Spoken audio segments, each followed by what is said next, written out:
Hello, I'm Neil Whelan, and welcome to the Wesleyan Podcast. In this week's episode, Laura Whyte is joined by Neil Richardson, Regional Manager for Dentists at Wesleyan Financial Services, and Olivia Miller, one of its specialist financial advisors. The three of them will be talking about the importance of financial planning for young dentists, particularly around income protection, mortgages, savings, and retirement planning. Before we get into all that, though, I need to tell you this podcast is for information purposes only and isn't financial advice.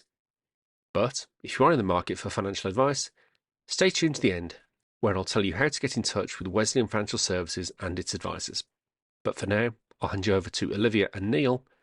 And first up, Laura. If we could just get started, if we start with you, Olivia, what are the first financial planning areas after graduation that dentists ideally need to sort?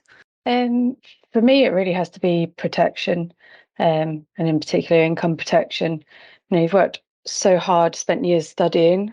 If you then fall ill or suffer an injury, it means you're unable to work for a period of time.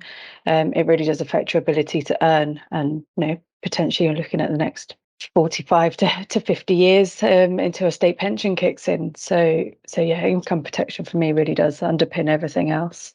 Like you, Neil, have you got anything to add to that? So yeah, I would absolutely agree with Olivia. Income protection is absolutely the bedrock of any young dentist's financial planning. And what all young dentists need to think is that if they were to have any period of absence due to illness, injury, accident, whatever it be, how else are they going to support themselves other than by having income protection in place? Even if you build up a little pot of savings, 10, 20, 30,000 pounds, ultimately a long-term absence is going to wipe that out pretty quickly. And one of the things we talk to young dentists about is imagine the whole value of their career. So imagine all the time they spent training, all the debt that they've built to do that. And sorry, that's not intended to bring anybody down by mentioning that.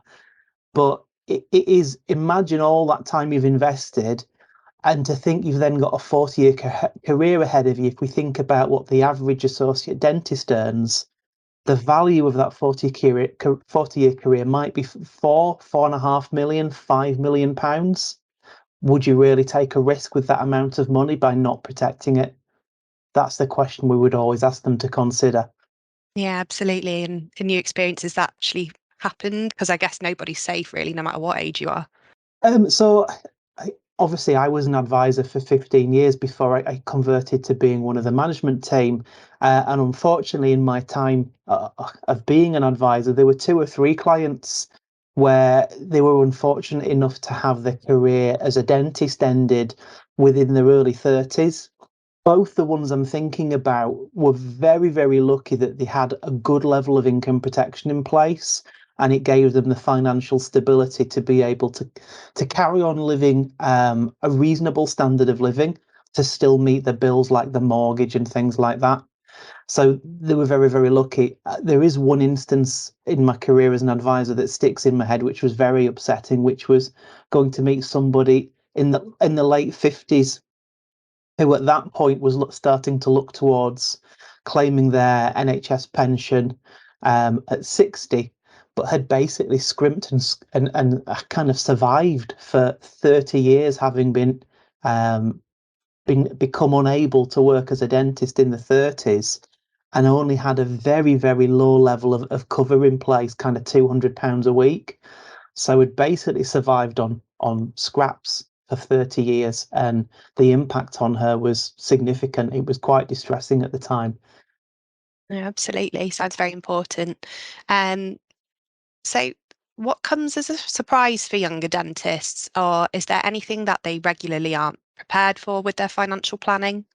I think on the whole, there's an awful lot to think about. Like Neil mentioned, you've just come out of university, often with a large amount of debt there. So it's a case of going, okay, I'm going into a job where I can see a regular income. I've got more disposable income, and just being able to think, okay, how should I be using this in the best possible way? I think often we're thinking about mortgages at that time and settling down, coming out of student housing, renting. There's a lot of associated costs that go along with that side of things as well. And the earlier that you can start preparing for this, the better it is, and building that into your finances right from the very start. So yeah, if I could add on to that and agree with Olivia, mortgages is certainly one that surprises young dentists at the moment, with rates being higher and repayments being much higher than we've seen for 20 years. That's definitely a surprise when dentists first look to start to move out of rented and into owning their own home. The other thing that tends to trip them over, and it's linked into mortgages, is accountancy and the need to kind of be on top of, firstly, what they're saving every month to make sure that when they do first have to pay tax for themselves, generally speaking, 18 months after they've begun, that they've actually put away enough. But secondly, linked into that is also the fact that at the point they do want to move from rented into their own home with a mortgage, they're going to need a minimum of 2 years worth of accounts. So that can mean potentially 3 to 3.5 years down, kind of across into the career before they get to that point, given that dentists perennially pay tax in January and July and typically kind of trade behind themselves for the financial year. So they're two definite things that can trip over young dentists. What are good habits to form then with saving and investing, and what needs to be considered? So key thing for me really is having short, medium and long-term goals and planning around those different areas. So short term, looking at sort of what's in the immediate spending, what's your day to day, medium term, things that are coming up over the next 3 to 5 years, and then longer term, so perhaps retirement plans and saving for those. So it is really hard. So each pot may have a different risk appetite. You're trying to discipline yourself to save money into the right pots, but it's about making sure the right amount is going into the right pot, to build it in from the start. Something is always better than nothing when it comes to savings, and we really see sort of compounding effects of over time, where that helps to be beneficial over the longer term, helping achieve those goals as well. And that's very individual, depending on what your own personal sort of goals and aspirations are. Oh, that makes sense. Have you got anything else to add to that, Neil? Yes, so I totally agree with what Olivia said. The more kind of regimented you can be with yourself and the more disciplined and the earlier you think about things, the better. I would urge young dentists to almost try and take a kind of a mindset approach of visualization. So I would ask them to try and think about what the things they would spend the money are in that short, medium and long term. Short term, it might be immediately thinking about courses that they might want to save up to go on. Dental courses can be hugely expensive. I've heard of people committing to kind of £30,000 worth of courses, and that's not unheard of. So starting to try and plan those things that you are going to save for, and trying to plan when you're going to need those pots of money to do those things, is really, really powerful. You can tie that back into obviously things like first house deposits as well. So you've got those things. I'd also say you need to start to think about how long your career is, and at what point you would like to exit from the dental profession and what that might look like. So what you might go and be at that point, what you might like to spend your time being at that point, what you might like to do and who you might like to do it with, whether that be travel, whether that be go and try something else for a while as a career. And start to visualize that really, really early to help people like Olivia plan as early as possible and get as much benefit from that compounding that she just discussed. I'm guessing that's quite a big surprise for dentists as well, especially if you're early in your career, that you're thinking about the end of it so early on. Well, I think one of the big surprises for dentists is when we talk to them about the NHS and the benefits of completing NHS dentistry, and typically that means talking about the NHS pension scheme. The surprise that comes is that the standard retirement age is 67, because I don't think any of them go into it thinking that they're planning to work to 67. And with the state pension age being tabled to gradually move to 70, that is always a shock when we talk to young dentists, and they realise just how long the career is expected to be. But obviously that's something that's a choice. It's not something that they're forced to have. Just depends how well they plan. Absolutely. So, how far ahead should dentists be planning in their early career? I know we kind of covered this, but if you are talking about retirement, how early is it? As soon as they graduate that they should be thinking about starting their retirement planning? For me, it's never too early. The earlier you start planning, the more likely you are to get to where you want to be at that time.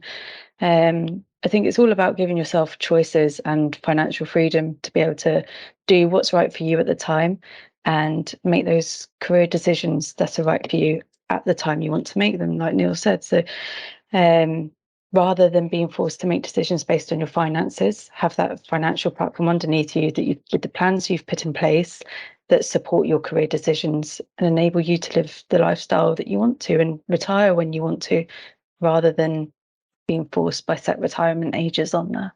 Yeah, I would just kind of say we've focused in on retirement and longer term things, but I think we should also be saying to people to think about those early courses, the house deposit, things like the cost of getting married, things like the cost of having children. There's just so many things you could think about that you could start to plan for that. And everybody's absolutely different with different objectives and different life paths.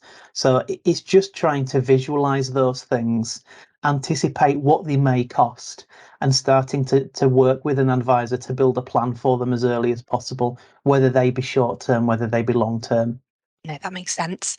So the final question we've got then is, obviously there's lots of different career paths for dentists, but one of the big ones is whether you're looking to primarily work in the NHS or private dentistry, and if that's whichever path they decide to take, is there a difference in what they need to look at from the point of view of their financial planning? It's such a hot topic at the moment. We're hearing it in all different media platforms.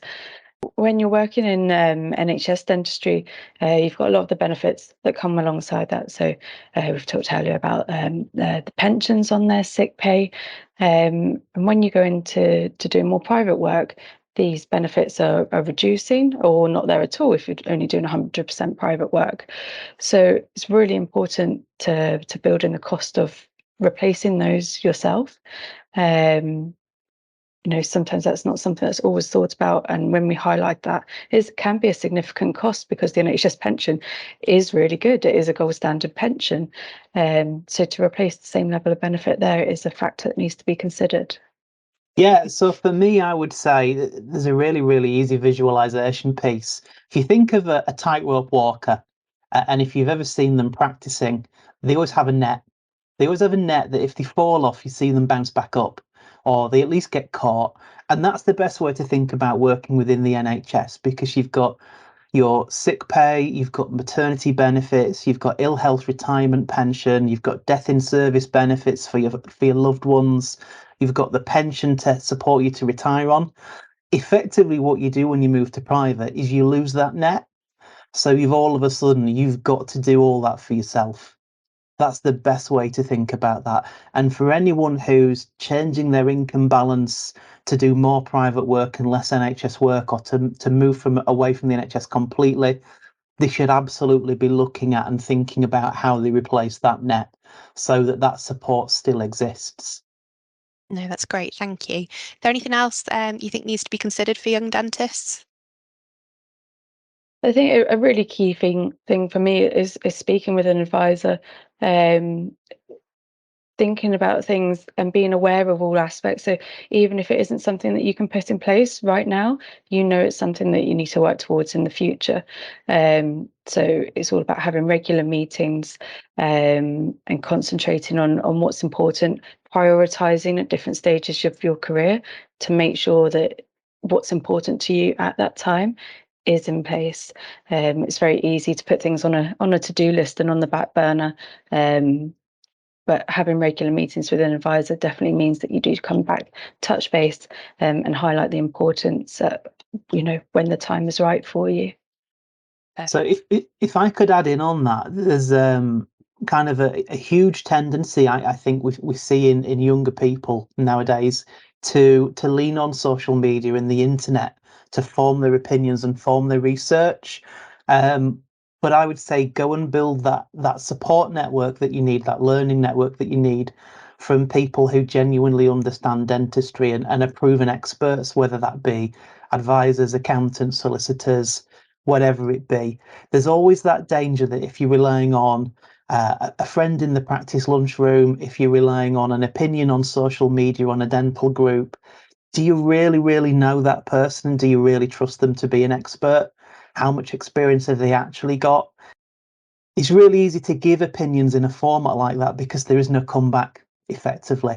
And that's where anyone who is out there offering professional services for dentists you do have that right to reply. You will have that consumer protection that is there to support you to say, have I absolutely got the right guidance in this area? And that's why I would say it's really important to build a support network and engage with the professional services that are out there for dentists. And that's our show for this week. Thanks to Laura, Olivia and Neil. As I said earlier, if you are looking for expert financial advice, no matter how young or old you are, go to wesleyan.co.uk, where you can book a no obligation appointment with one of our specialist financial advisors. To find out more about Wesleyan more generally, you can find us on X, which is the platform formerly known as Twitter, Facebook, Instagram, and of course LinkedIn.